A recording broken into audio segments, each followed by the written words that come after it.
One in Three is intended for mature audiences. Episodes contain explicit content and may be triggering as they often include violence and other varying forms of abuse such as emotional, psychological, sexual, and physical. In most cases, names have been changed to protect all involved. Please note, statements and opinions of guests do not necessarily reflect those of my own. Hi, warriors. Welcome to One in Three. I'm your host, Ingrid. One theme I kept repeating over in my social media posts for Domestic Violence Awareness Month here in the United States was that awareness is just the beginning and that real action takes all of us. My guest today, Mary Lobson with REES, is living proof of that. She and her organization are out there turning awareness into action. Here's Mary. Hi, Mary. How are you? I'm good, Ingrid. How are you? I'm great. Thank you. Thank you so much for joining me. Thanks for having me. Okay, so before we get started into our conversation, could you give just a little background so people can get to know you some? Sure. So my name is Mary Lobson. I have, currently I'm the founder of REES, which we will talk about later.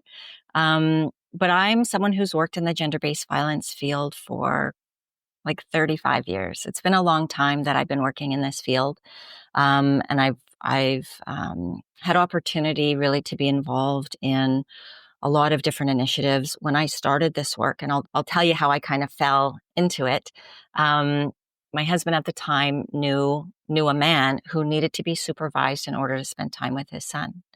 And there was issues of domestic violence, and so they needed a safe place or a safe person around for his son. And I said, "Oh, I could do that. How hard can that be?" You know, I had worked in social services and in the space, and uh, sent my resume to his lawyer, which went to the other lawyer, and then found that there was a real need for that type of service for families experiencing domestic violence. And that really led to what eventually was the first supervised access center in Canada, specifically for families experiencing domestic violence. So I am Canadian. I'm from Winnipeg, but I also I say that I uh, commute to Buffalo. I am back and forth between Winnipeg and Buffalo frequently. And that was really my start into the gender-based violence field. I did that work for a long time, working with families, supporting families who were experiencing domestic violence. They were in conflict, they were in crisis, and really ensuring that children had safe opportunities to maintain relationships with both of their parents. So this issue, has been one that I've worked in really my whole adult life. In 2009, I was part of a consortium of domestic violence organizations, and we brought in a woman named Cynthia Fraser from the National Network to End Domestic Violence in Washington.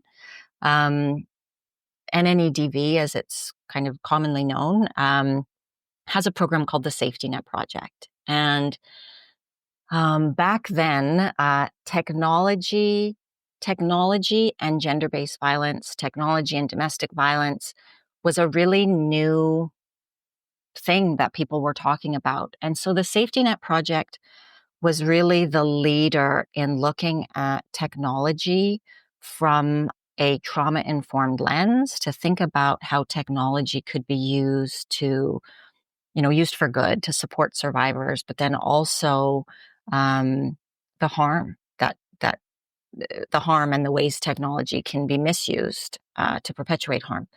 And so I was super fortunate to be one of two Canadians who got invited down to what at that time was called the Training of Trainers. And Safety Net ran a program for all the state coalitions. So tech advocates, leaders at the state level across the US would come together every year and do training and then take that back to their organizations. So me and a woman named Rhiannon in BC, we would come back to Canada and we would get to do that training here. So we would work with law enforcement, anti-violence organizations, school divisions, like judges, crowns, really the folks who work to support victims and survivors uh, in the area of, it was predominantly domestic violence. I think that language has changed a bit now, and it's certainly more inclusive of harm. But I got to do that for a number of years. And then um, around 2018, 2016, I saw the film The Hunting Ground, which is a film about sexual violence on campus. So colleges and universities. It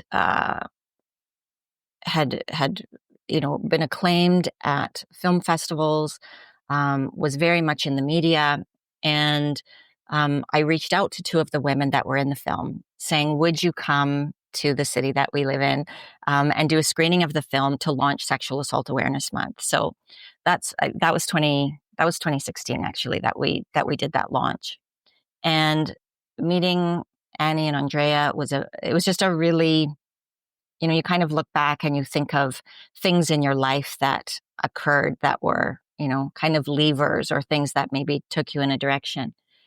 And I got exposed to the issue of campus sexual violence, both from the film, and certainly I knew about it. It's not a new phenomenon, right? No differently than when we were in school. This issue, sadly, is one of the only violent crimes really not to have decreased in the last 30 years.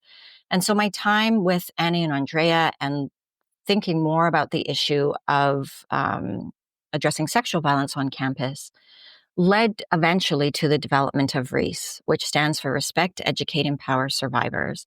And it's an online platform for reporting sexual violence on campuses, or that's where we started.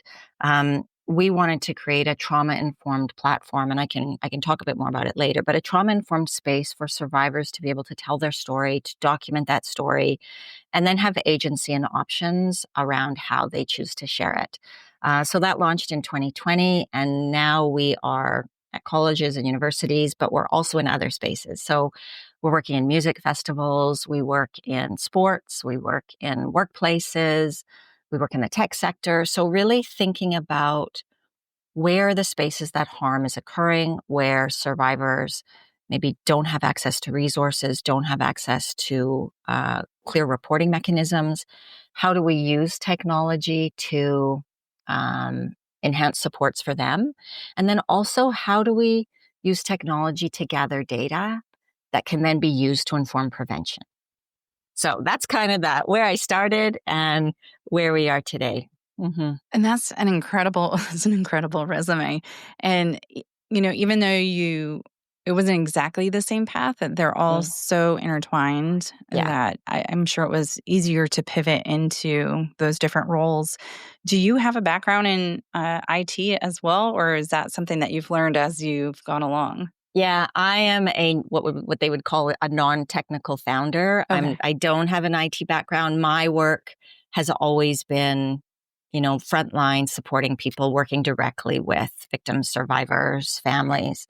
But I had a very clear vision of what the platform should look like. We did a lot of, so working in the field for so long, you have some understanding of what people's needs are because you hear that from them. And then the principles of being trauma informed, and I can talk about those as well, but they really guided what we wanted the platform to look like and to think about that. And then I was so fortunate to meet a man that I will shout out on this call, named Chris DeRossi, who was the chief architect for the Mac operating system for Apple. He was head of like this secret mission that if you Google it, if you Google Star Trek, Apple, you'll find that there was this, kind of secret mission back in the day related to technology. And so he and I met. He liked what we were doing and became an advisor to us. So he's been a technical advisor to our team for a number of years and really has been able to help kind of take the trauma-informed lens that we have at the work, and then build technology that really honors that really, when we make design decisions, we think about how could this be misused? How does this ensure survivor safety? Does it? Are we compromising it anyway? And so we've been really thoughtful. We have an amazing engineering team. Maria's our CTO, just a great team that has really leaned into trauma-informed design.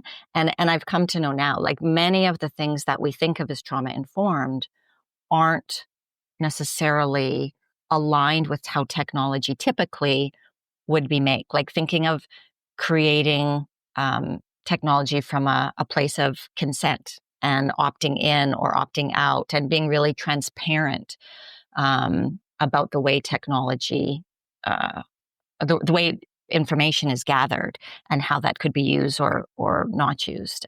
So it's been really interesting to learn. I know way more today than I did 5 years ago, that's for sure. It sounds so overwhelming to me because I am so not a tech-savvy person. So I'm really, really excited to get into REES and all those details. And I love that you have thought about the integrity of the victims and the survivors.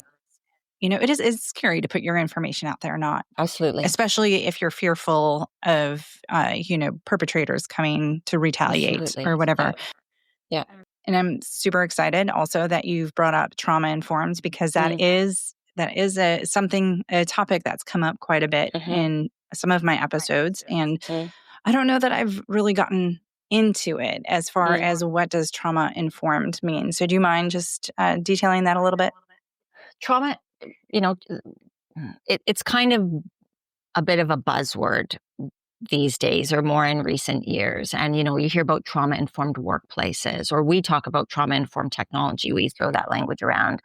And I think it's a great point because I think unless you're in this space or you work in this space, you maybe can have some idea kind of what that means, but not necessarily.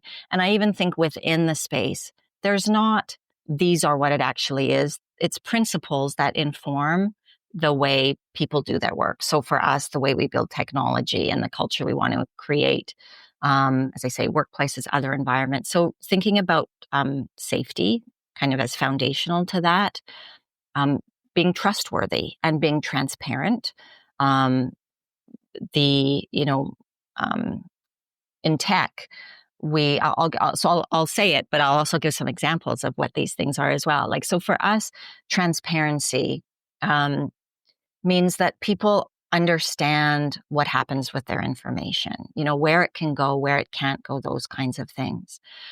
Agency, giving choice to people so that they have options, so that survivors have options about, in our case, how they want to document their story, how they want to share that story. Collaboration is a really important principle of being trauma-informed. We don't have all the answers in this work. We don't, we can think about it and we can, use that experience to help guide us, but we also really value the collaboration and contributions of the folks in the different spaces that we work. That's really an important being a part of being trauma-informed. There's that saying sometimes that we hear, kind of nothing about us without us. And I think this is a good example of that, where it's important that the experiences of survivors are heard, are considered, are, I don't want to say embedded, but certainly they're foundational to what we're doing and how we're making it and how we're thinking about it.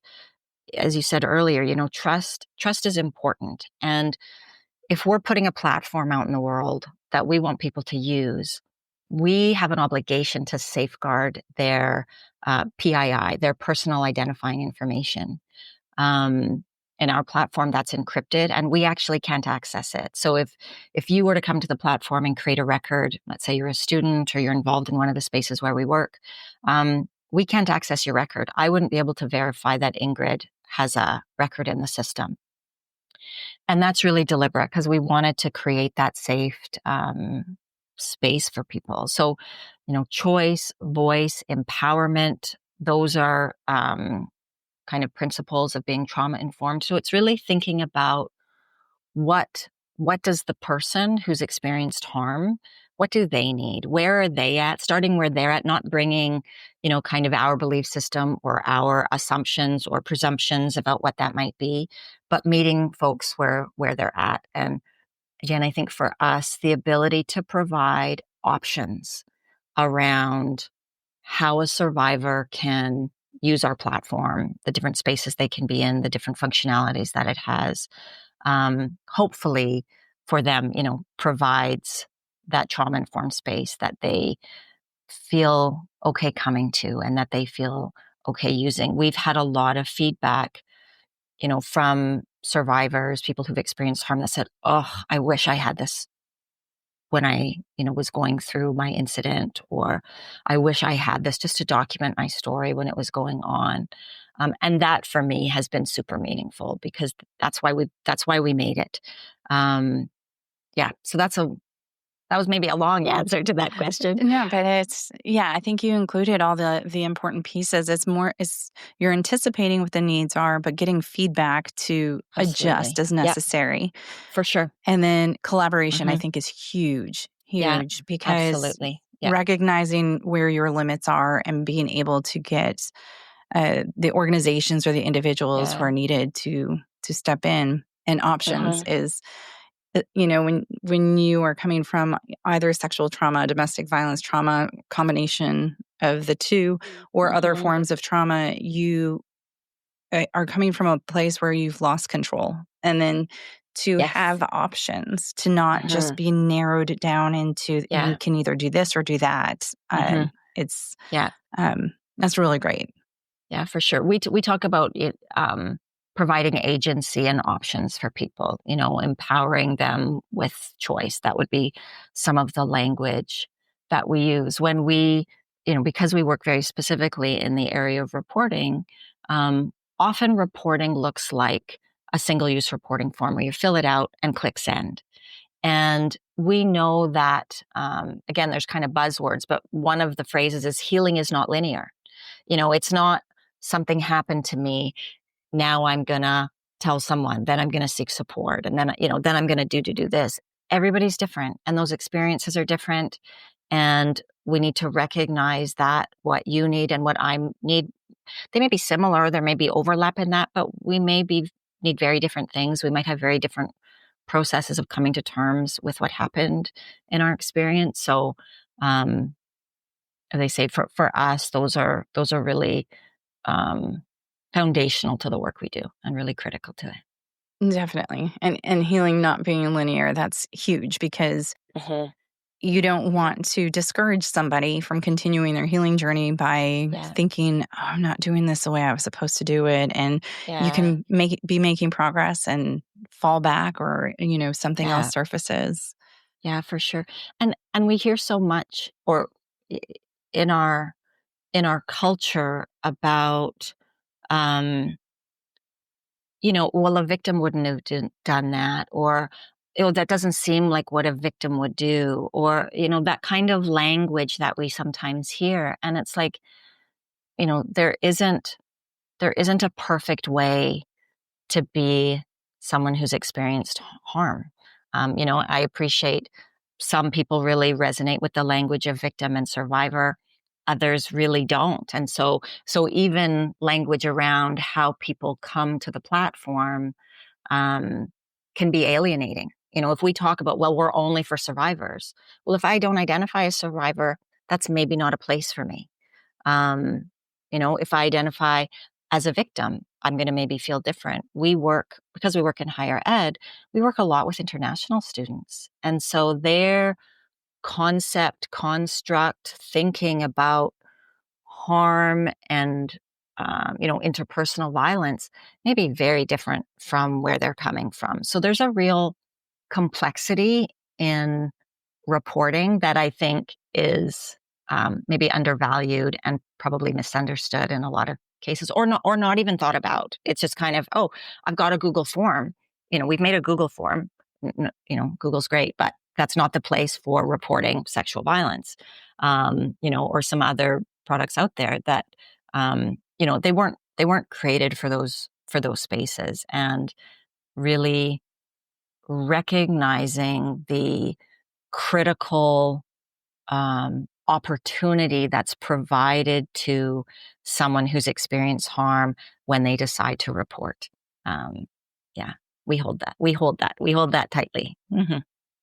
Okay, so it sounds like a very personalized system that you have. Mm-hmm. Mm-hmm. So let's talk about it. Let's find out. Like, I'd love to find out exactly what REES is and what you guys do.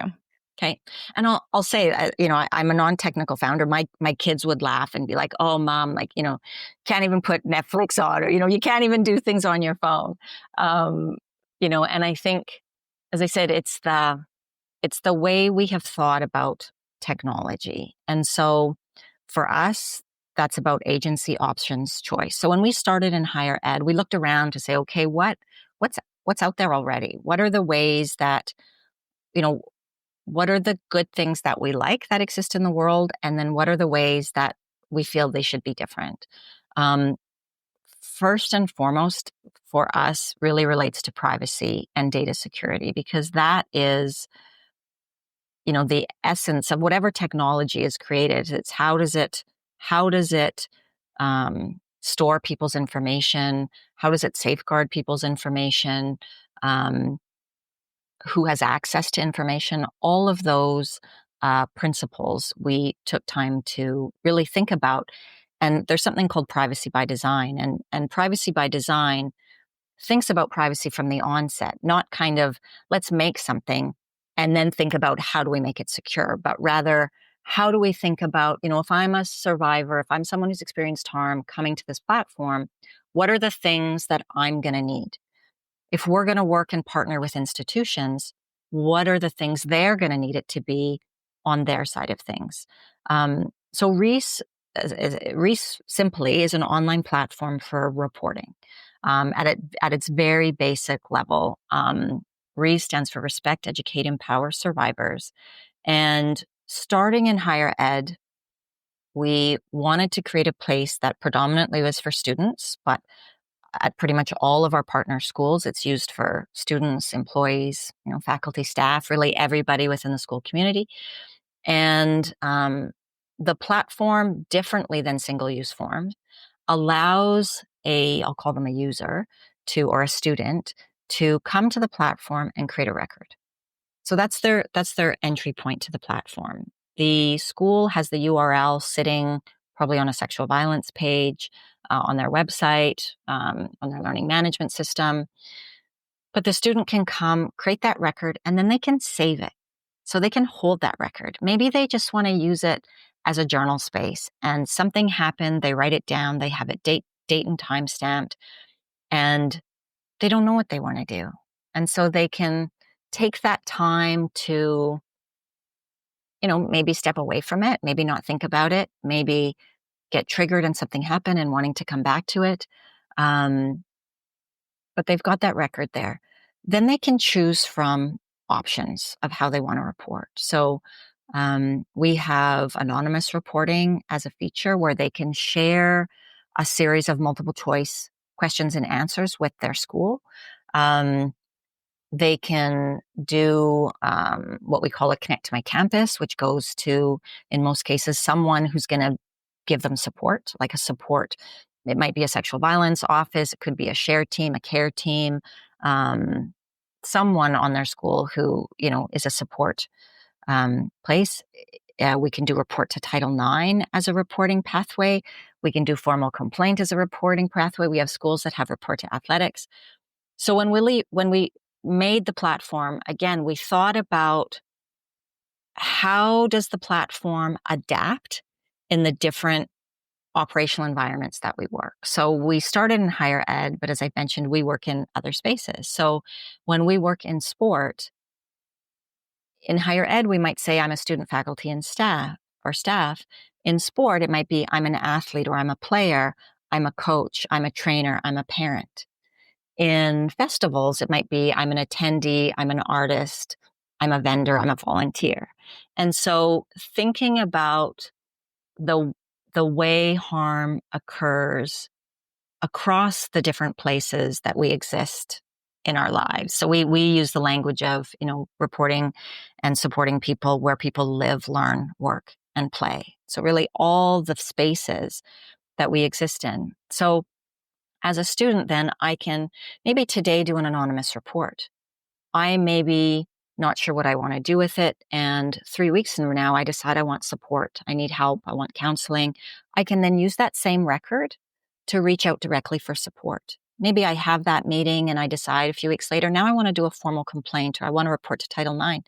I can yet again use that same record to send and report directly to my school. And that saves the amount of, or reduces the amount of times that I need to retell that story. It also allows the recipient to have some understanding of the story that I'm coming with. So they can meet me and be prepared to meet me where I'm at differently than me having to show up and sit face to face with someone and tell them what happened. There can be so many barriers to coming forward, and that certainly can be one of them, having to recount an incident of harm. And so that's, that's the essence of the platform. As I say, it works a version of the same in the different spaces that we work in. So in festivals, we know that music festivals, there is, a high drug and alcohol consumption. Typically, people are there to have fun.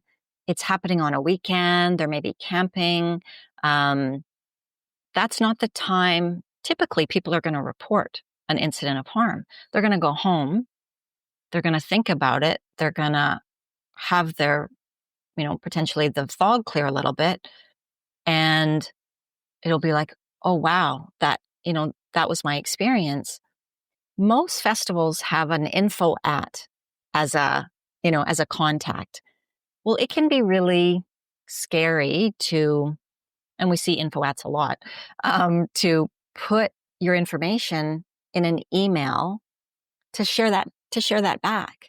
Email is not a secure form of transmittal. You don't know who it's going to. You don't know who's on the other end. That in and of itself is a barrier, again, to coming forward.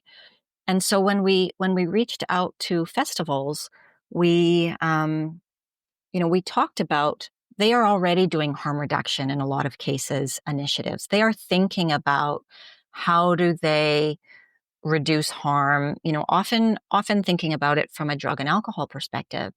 But we know that harm is happening. And so how do we gather data and information from survivor stories that then can inform how to make the festival safer next year? So adapting what we used for higher ed and making it available to festivals. So we have festival partners across North America. I can share now because by the time this airs, it will be public, but we're in a partnership with the Canadian Live Music Association to expand our reach related to their members and reporting, and make sure that information is available about reporting, about the opportunity reporting provides, not just at festivals, but at venues, at, for promoters, really across the live music industry. So it's exciting to see, higher ed recognizing that they can do better in addressing sexual violence on campus. And, as we grow our partnerships in higher ed, it's been amazing in live music and events to see, again, this collective will to, we know that this is happening. How do we create safer spaces? Another space we work in is sport. We created something called the Respect Hockey Culture Center, which has been really an incredible project to lead, to be a part of, but it is a North America-wide reporting platform for players, athletes, billet families, parents, volunteers, employees of 8 leagues across North America. So we've got the leagues of the Canadian Hockey League. We've got leagues, the American Hockey League, the USHL, the ECHL, the PWHL.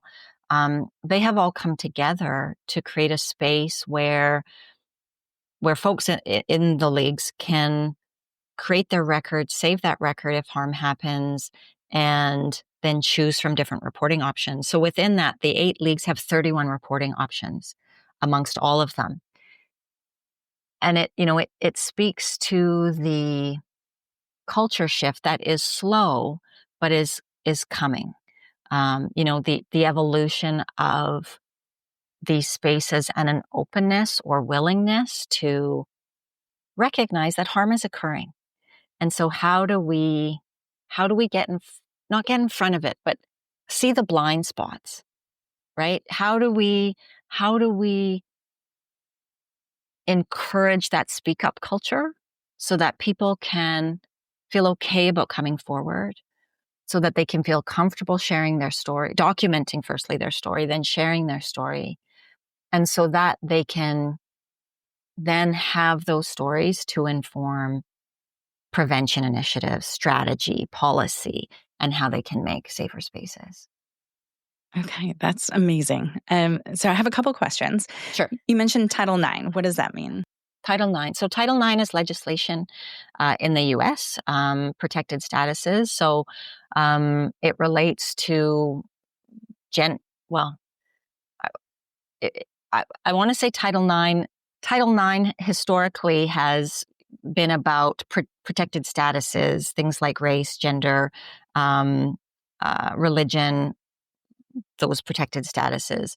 Title IX legislation continues to evolve under administration. So I would be inclined to say to folks, if you are living in the States and interested in Title IX, kind of look to see how the legislation looks today and how that's relevant for you, especially if someone is, looking at this today versus 6 months out or a year out. If someone comes back to that, it is something that is, it's about the protected statuses, but the reality is those protections have changed, under different leadership and different administrations. So I'd encourage folks to check that for themselves. Yes. And that was a very diplomatic way to say that. Well, and I don't want to say the wrong thing, right? Like, I don't want someone to listen to me and go, oh, well, Mary said that's what it is and that's what it is. Because I think we've seen that it's an evolving conversation. It changes with each administration and how they prioritize different things. So I would really just encourage folks to check that out for themselves. Okay. And see how it's relevant. And then my second question is if this is a platform or technology to report harm. Now, is harm specific to sexual violence or sexual assaults? Not necessarily. When we partner with organizations.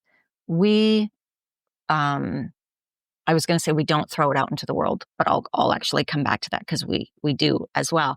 But we mostly partner with organizations so that the principles of accountability and transparency can also factor into this. Because if we just create reporting for the sake of reporting, where does that information really go to inform change? So we value our partnerships where we work with schools, we partner with organizations, we're partnered in sport, festivals, where then that host organization, if you will, gets the data that then they can use to make change within their organization. Okay, I totally forgot your question. That's okay, because actually that triggered another question for me. Okay, where was I going? It was harm versus, is it specific sexual assault, sexual violence? Yeah. Yes. So because we work in so many spaces, they have different needs that get identified, different things they want to prioritize. So some of our partners use us for, and even the language is different. Some use us to address sexual violence on campus. Others want to use us for unwanted sexualized behaviors. Some talk about disclosures and reports. Some talk about reports. So even the language within a sector isn't consistent across. There's nuances. When we work in sport, predominantly we are working or looking at or providing reporting for bullying, abuse, harassment, discrimination. So kind of broader ranges of harm that can occur. Festivals, again, we've got some bullying, abuse, harassment, discrimination as an acronym is bad. So we would say reporting for bad in some cases. Some only do sexual violence, or more specifically sexual violence. So it really depends on how things are prioritized.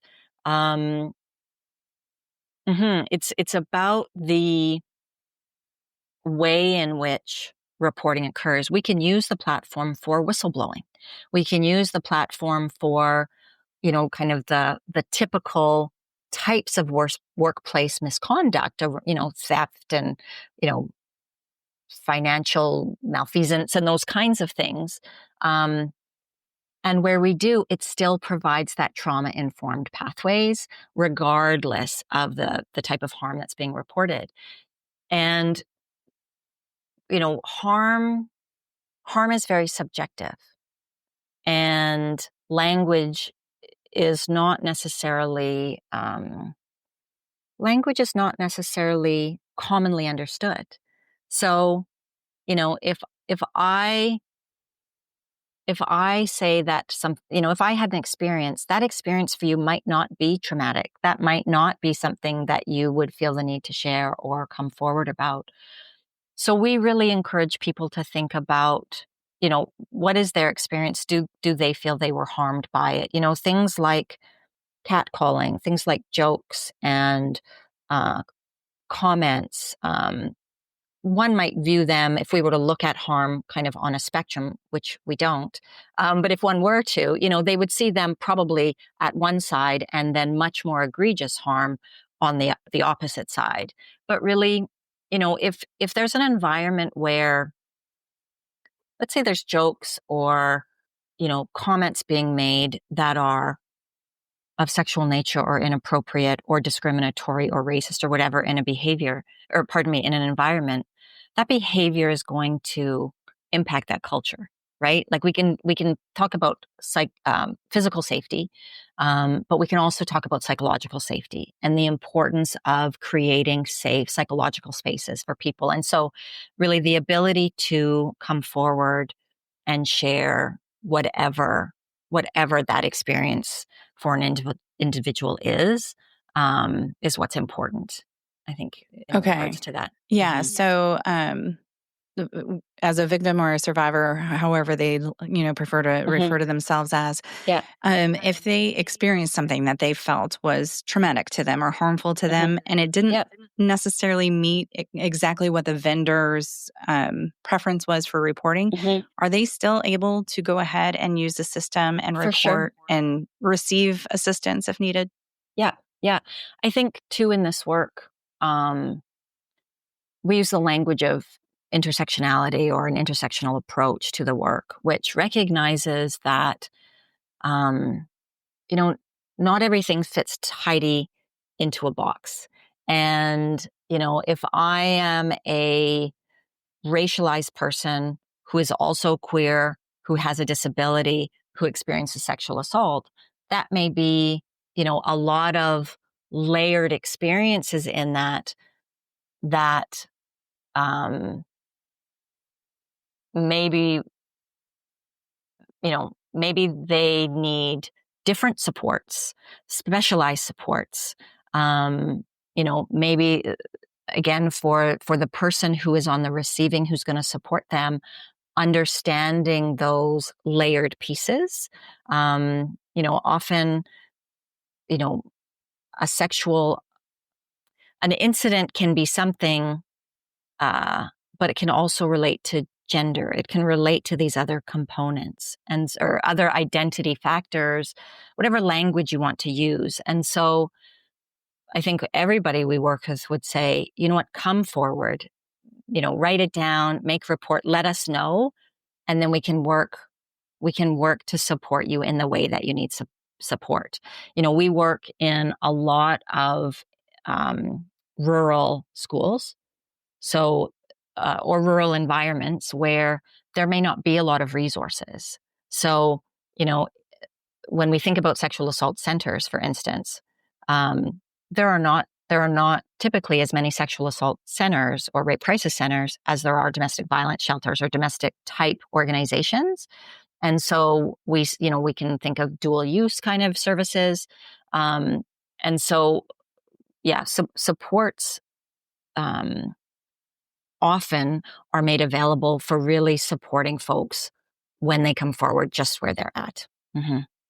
Okay. Yeah. And then, Yep. so is there any expiration date? Say somebody goes to a festival and then realizes that this traumatic event's been sitting with them for a month, and then they haven't said anything. Is there any timeline? No. And it can be part of the interesting opportunity with festivals is, often let's say the festival's in the summer, they gear up probably starting in January for the festival, super busy. Festival happens in July, probably have a little bit of downtime. They start kind of getting back into it again. And then it really ramps up. But there may be gaps in when festival employees are working, when they're around. Sometimes they are volunteer board of directors putting on a festival. So in those cases, if you were to email them, someone might not even, kind of in the other way, someone might not even get it, or it would just go into you'd get a reply saying, we're out of office until X amount. And so we, again, wanted the space for people to have agency and options. They can really choose to come and report at whatever time frame they want.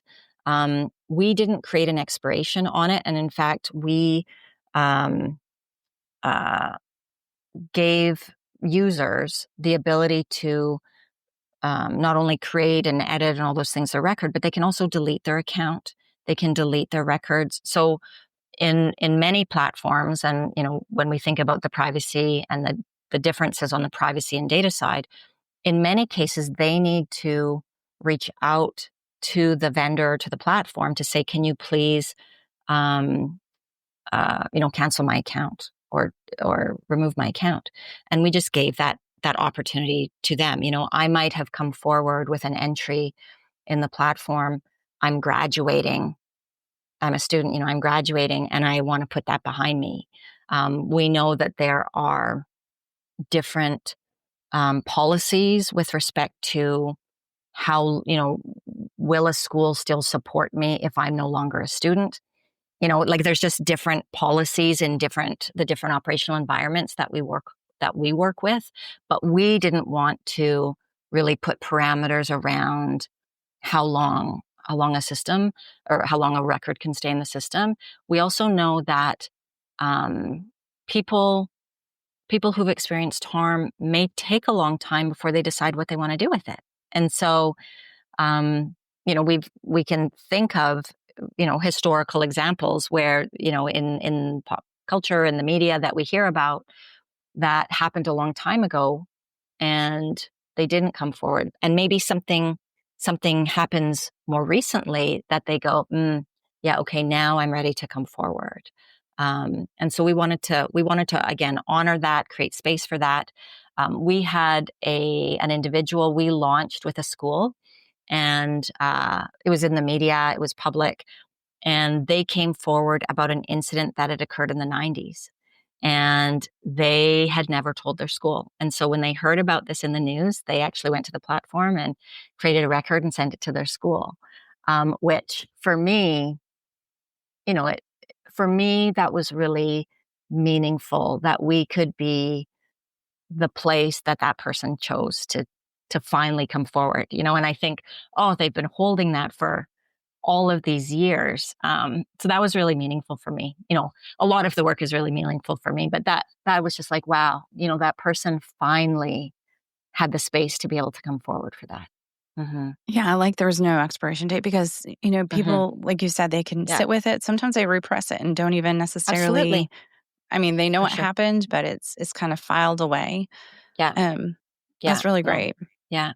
One of the things I'll just mention too, and it's funny because I I talk about it a bit as an afterthought, and it's not an afterthought at all. One of the features of the platform, two of the features that I want to mention just about the platform, because I talked about anonymous reporting, and we often hear, kind of what's the point of anonymous reporting?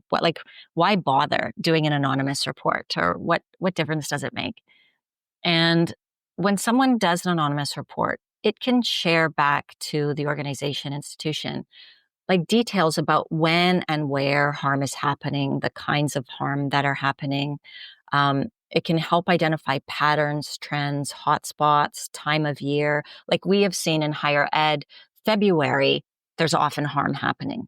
And it's like, kind of what's going on in February. Well, it's Valentine's Day, it's reading week, like there's stuff going on, or spring breaks start in February. The red zone is the first kind of 6 to 8 weeks of school starting back in the fall, where we know that there's much higher rates. And so it can help, anonymous reporting can really help inform those things. We also had heard from folks who support, or who provide supports, that, what, anonymous reporting really is a challenge for us because we can't go back to those individuals. So we created a what we call a bidirectional communication chat feature within the platform, so that if, let's say, you're a workplace, or you're a festival or whatever, and I'm a user, I can send an anonymous report. You're going to get it, and you can follow up with me. So you can say, hey, I got your anonymous report. How can I help? What do you need? How can I still support you? And we really wanted to bridge the gap for folks who aren't ready to come forward, but still may need supports and resources. That was really important. And that goes back to collaboration. That goes back to hearing from, we call it the REES community, but hearing from the folks that we work with that, that this would be, that having this feature would both enable ongoing support for survivors not ready to come forward, or people who've been harmed, and then also enable organizations to be able to continue to support them. So that's been an important collaboration. Another thing that that the platform provides is a feature that we call repeat perpetrator identification. And this is I'll call it a matching feature, but it allows within an operational environment. So within a school, or within a workplace, or within potentially a festival. Festivals don't use it so much just because they're broader kind of spaces. But often we know, like on campuses, the statistics are very high that someone is going to know the person that harmed them. Same with sports. So there's definitely places where we work where the likelihood, if you're in a school, you're going to know who that person is, or somehow be connected to them. And so the repeat perpetrator feature allows me to put in some identifiers for the person that harmed me. Let's say you and I go to the same school or in the same sport. You go in and put in those same identifiers. It's going to trigger a match, and the organization is going to be notified. And so that can really help identify early on when someone is, causing harm, potentially causing harm in the community. And it can help with early identification of risk. And I think, again, we can look to examples, certainly in higher ed, certainly in sport, there are, those things often overlapping, but where there are, hundreds of victims, and it is tough to come forward. It is tough to come forward. It is tough to tell anybody, but there's the ability to create that entry, and potentially contribute to that, to identifying that match. And when we built hockey, and again, hockey is really unparalleled, the Respect Hockey Culture Center in terms of its scope. But if you are a player who experiences, you're on a team in Canada, and you have an incident of harm, let's say it's a coach, and that coach now goes to coach in a different league in the United States, we have the ability to match across jurisdictions, across organizations, and that is huge. It's really exciting to be able to help make the connection and connect the dots in those spaces. Mm-hmm. Well, and I know you mentioned that people question why anonymous, but I think the anonymous portion is so key because sometimes just telling your story, you just need that like narrative therapy of just putting it out there. I just want to put it out. Exactly. Yeah, I want someone else to know. Yeah. And then the fact that they can receive support in doing so on top of that is really cool. I think it also helps with that obligation that there's not a true obligation, but like the societal obligation that they put on victims and survivors of like, well, you've been traumatized by this individual. It's your not the duty of the perpetrator to stop causing harm, but it's the obligation of the victim or the survivor it's their responsibility to stop that from happening again, which it's not, but people may feel that obligation and that ability to report anonymously and still, put that out there to have somebody else take care of is huge. Yeah. So when you enter in the information, do you have the option to actually identify the perpetrator? Like, I know it's Jim Smith. Sorry if there's a real Jim Smith out there, but sorry, Jim. Which there probably Jim. is a Jim I'm sure out there. There's a lot. That's actually why I came up with the name. It's a very popular name. Yeah. So, that's an excellent point. We actually are not going to, we're not going to match on Jim Smith exactly for that reason. There could be a whole pile of Jim Smiths that exist that would be, wrongfully identified as a person causing harm. So what we look at are what we call unique identifiers.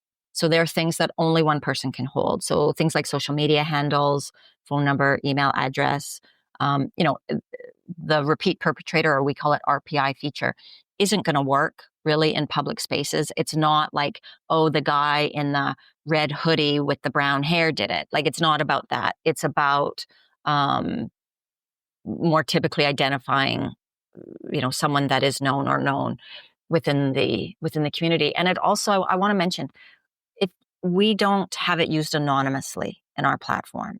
And again, we are mindful of the sensitivity in this space. We are aware that, allegations related to a perpetrator are just that, and creating a space where someone can just anonymously throw out people's identifiers, create some other challenges with it. So again, it's a space where if you and I put in identifiers, we've also put in our name. If that goes to the school or the league or whatever organization we're reporting back to, they're going to get that information, and then they're going to decide, okay, what are we going to do with it? They may follow up with us. They may say, oh, you know what, we've heard this name brought to us in other different ways, or we've had in-person reports about this. So they're going to assess that from a risk management perspective. But it was important that from just again, from thinking about the platform, wanting to not kind of compromise that by have it just being an anonymous place to just throw somebody's name in. Okay. And I just realized I actually am friends with a Jim Smith. So I'm so sorry, Jimmy. I'm so sorry. I think I threw your name out there. But we're going to stick with Jim. So let's say I create a profile and I throw in Jim's social media, all of that. And I'm okay with not being anonymous, and it's me, but I don't necessarily want to take any kind of legal action toward Jim. And we're at the school. So say, is the school able to approach Jim and, without saying Ingrid's made these allegations? Well, in order for there to be a match, you, Ingrid, and someone, so let's say it's me, would have to do that, and they would get the match. The school's really going to, or whatever the organization is, they're really going to weigh how they want to proceed, depending, are we minors? That might be a different scenario than whether we're adults. Is this person already known to them? Is this person already has a history? Has this person already been warned or been, talk to or something. So it's really going to depend case by case. I don't think there's necessarily if this happens, then this is going to happen. It would be very much a case by case scenario and kind of weighing out what occurred. I think trauma informed thinking about what their response would be might hopefully lend them to thinking, well, if I just go now to Jim and talk to him, and if he's only harmed you and I, he's probably going to know it was you and I that came forward and created the match, right? So I think there's a level of consideration and caution, and again, hopefully trauma-informed response on the side of the organization who is receiving RPI matches. Mm-hmm. Okay. And then I want to emphasize again, you said all of this information is encrypted. So if the organizations, schools, or festivals, if they want to collect the data and use it to make changes, they're not collecting Ingrid's information and... They're, good question. They are collecting what you give them. So if you do anonymous report, then you're not providing your name. We call them anonymous reports and named reports. So there are various reporting pathways that you can put your name on them. So RPI being one of them. If you report to Title IX, that's got your name typically. And because the intention is then that they will follow up with you. So there's there's the anonymous option, and then there's the other options where, you are doing a formal complaint. Most environments don't allow for an anonymous formal complaint process. And so then you would provide your information. So it's your choice about how much information you want to share, and that will help guide kind of the different paths that you use. Mm-hmm. Okay, that makes sense. And then also, I think it's important to understand that while you guys may not have an expiration date, if someone did want to pursue legal recourse, there could be a statute of limitations. And that would vary depending on where they are and what the allegations are. Yeah, definitely. That's for sure a true statement. And again, would encourage folks to, look within, kind of think of the context that it's occurring. If it's within an organization, are there timeframes there? Because certainly there can be, especially in schools, there can be. And then within your state, your province, wherever you're living, what other legal considerations there are. Mm-hmm. Okay. And you mentioned your reach is your Canada. You said Buffalo. I feel like Buffalo is kind of part of Canada. It's so far up there. And the various hockey leagues, but where exactly in the United States, part of North America? So we work in California. We have festival in California. We have school in California. We have a festival in Iowa. And then mostly in sport. Mm-hmm. We work with we work in the hospitality sector, supporting conferences that support the sector.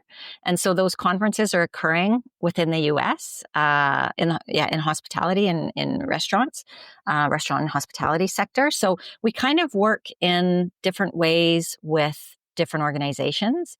I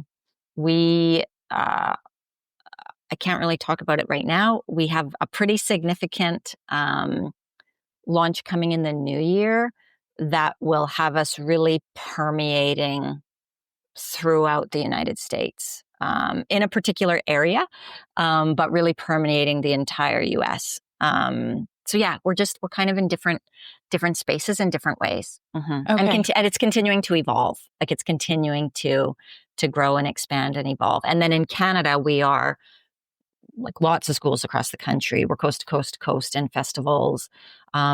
In Alberta, we are working, and Manitoba, working in the technology sectors. So we actually have reporting for harm that's occurring across the entire tech sector, because we know that female founders of like LGBTQ, BIPOC, they experience higher rates of harassment, misconduct, and so created these spaces at the provincial level So we're doing some really kind of interesting and innovative work in Alberta as well. We're launching across the province with a safe space for folks to be able to document their stories of sexual violence. So there's lots of important work happening. Mm-hmm. There is, and I'm so excited to hear this because it's so easy for a lot of us to sit and say so many things need to be done and nobody's doing anything. But this is a prime example of doing. So, how do people get in touch with you? Do they get if I were wanting to personally report something, and I attended this festival, is there a separate way to get in touch with REES versus I'm a vendor and I want to collaborate with you? Sure. So, great question. So, if you're wanting to reach out and say hi or connect as a vendor, reach out to us at hello@reescommunity.com. If you are someone who is wanting to report, it would be check with that organization, check the website, or reach out to them to say, are you a partner with REES? And do you have reporting platform? And then they would report directly into the platform that way. We did a partnership. We created a partnership almost a year ago with with Take Back the Night, which is the sexual assault. They host the sexual assault legal helpline, or pardon me. Yeah, the sexual assault legal helpline.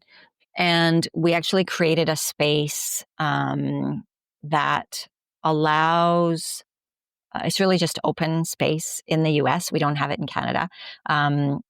For someone to go there, create their record, and save that. So they can use it as a safe journal space.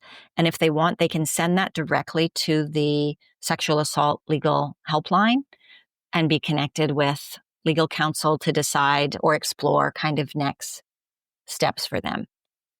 So it kind of depends, reaching out to us as a vendor is one thing, but then really looking in the different spaces. Certainly if you're an athlete, in Canada, we work with a group called Athletes Empowered. And so we've opened up, I keep calling it reporting. It's not necessarily reporting in those spaces, but that safe journal space for folks to be able to document their story and keep that till they decide what to do with that. That's available across Canada for athletes at all levels of play. So it kind of depends where you are in terms of how you would access the platform. Mm-hmm. Do you have any social media at all? Oh, yeah. We're at REES Community. So at REES Community, Instagram, Facebook, LinkedIn. We're on LinkedIn. Not so much on X. Might find some old stuff or like intermittent stuff there, but not so much there. But certainly Instagram would probably be the place that we are often found. Mm-hmm. Okay, perfect. Mm-hmm. And is there any words of encouragement or wisdom you would like to leave with listeners? So I want to acknowledge that we are recording right now in Domestic Violence Awareness Month, and we've had this has been a great conversation. I appreciate the conversation, but I want to honor that we're here in October, and that this is going to air in November, which in Canada it's so in the US it's October, in Canada it's typically November. If you're in Australia, it's in May.